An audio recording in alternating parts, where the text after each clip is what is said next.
प्रधानमंत्री नरेंद्र मोदी के नाम की दीवानगी हम कई बार देख चुके हैं। कभी देखते हैं प्रधानमंत्री की फोटो को कोई प्यार कर रहा है, तो कभी देखते हैं कि पीएम की फोटो से बुजुर्ग बात कर रहा है, उनका आभार जता रहा है। कोई अपने गमछे से प्रधानमंत्री की फोटो को साफ करता दिखता है। ऐसे सैकड़ों उदाहरण देखने को मिलते हैं। इसी कड़ी में अब एक और नाम जुड़ा है और वो नाम है ऋषभ। ये तस्वीरें आई हैं राजस्थान से, जहां एक दूल्हे की दीवानगी ने लोगों के दिमाग की चक्कर घिन्नी बना दी। दूल्हे ने मन की बात सुनने के लिए अपनी शादी की रस्मों तक को रोक दिया। क्या क्या हुआ इस शादी में बताऊंगा आपको इस रिपोर्ट में। नमस्कार, एनएमएफ न्यूज देख रहे हैं आप, मैं हूं आपके साथ अभिषेक पुंडीर। प्रधानमंत्री नरेंद्र मोदी के मन की बात कार्यक्रम के लिए एक शख्स ने गजब की दीवानगी दिखाई। शादी के रस्मों रिवाजों को बीच में छोड़कर दूल्हा दुल्हन ने पहले मन की बात देखने की डिमांड कर दी।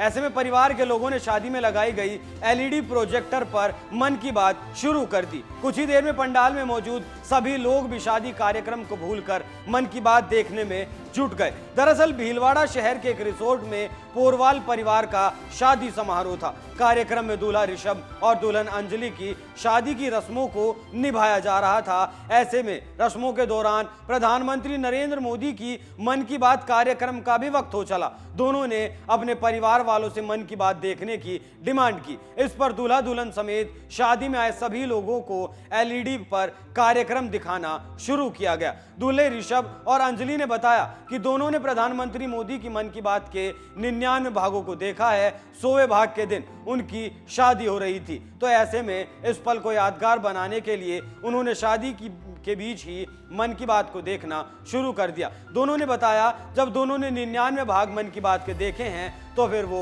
100वें एपिसोड को अपनी शादी के चलते आखिर कैसे छोड़ सकते थे। दोनों ने बताया कि परिवार के लोगों ने साथ में मिलकर पूरा कार्यक्रम देखा, उसके बाद शादी की रस्मों को आगे बढ़ाया गया। वैसे आपको बता दूं कि प्रधानमंत्री नरेंद्र मोदी के रेडियो कार्यक्रम मन की बात के 100 एपिसोड 30 अप्रैल रविवार को पूरे हो गए। मन की बात के लाइव प्रसारण के लिए देश भर में बूथ स्तर पर करीब 4 लाख सेंटर बनाए गए थे। मन की बात के दौरान पीएम ने चेरेवती चेरेवती चेरेवती यानी चलते रहो चलते रहो चलते रहो की बात कही। उन्होंने कहा आज हम इसी चेरेवती चेरेवती की भावना के साथ मन की बात का 100वां एपिसोड पूरा कर रहे हैं। हर एपिसोड में देशवासियों के सेवा और सामर्थ्य ने दूसरों को प्रेरणा देने का काम किया है। पीएम मोदी ने कहा कि एक तरह से मन की बात का हर एपिसोड अगले एपिसोड के लिए जमीन तैयार करने का काम करता है। मन की बात हमेशा सद्भावना, सेवा भावना और कर्तव्य भावना से ही आगे बढ़ा है।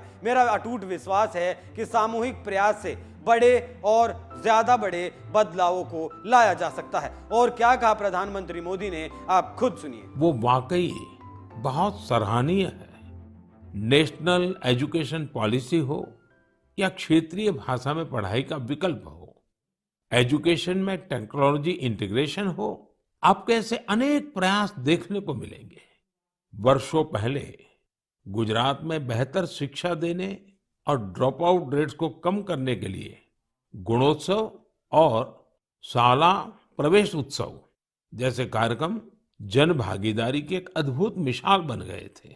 मन की बात में हमने ऐसे कितने ही लोगों के प्रयासों को हाईलाइट किया है जो निस्वार्थ भाव से शिक्षा के लिए काम कर रहे हैं।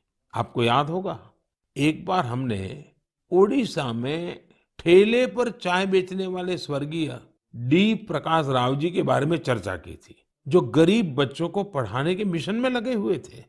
झारखंड के गांवों में डिजिटल लाइब्रेरी चलाने वाले संजय कश्यप जी हो, कोविड के दौरान ई लर्निंग के जरिए कई बच्चों की मदद करने वाली हेमलता एनके जी हो, ऐसे अनेक शिक्षकों के उदाहरण हमने मन की बात में लिए हैं। हमने कल्चरल प्रिजर्वेशन के प्रयासों को भी मन की बात में लगातार जगह दी है। लक्षद्वीप का कुम्मेल ब्रदर्स चैलेंजर्स क्लब हो या कर्नाटका के क्वेमश्री जी कला चेतना जैसे मंच हो, देश के कोने कोने से लोगों ने मुझे चिट्ठी लेकर ऐसे उदाहरण भेजे। हमने उन 3 कॉम्पिटिशन्स को लेकर भी बात की थी जो देशभक्ति पर गीत, लोरी और रंगोली से जुड़े थे। आपको ध्यान होगा एक बार हमने देश भर के स्टोरी टेलर्स से स्टोरी टेलिंग के माध्यम से शिक्षा की भारतीय विधाओं पर चर्चा की थी। मेरा अटूट विश्वास है कि सामूहिक प्रयास से बड़ा बदलाव लाया जा सकता है। इस साल हम जहां आजादी के अमृतकाल में आगे बढ़ रहे हैं, वहीं G20 की अध्यक्षता भी कर रहे हैं। यह भी एक वजह है कि एजुकेशन के साथ-साथ डाइवर्स ग्लोबल कल्चर्स को समृद्ध करने के लिए हमारा संकल्प और मजबूत हुआ।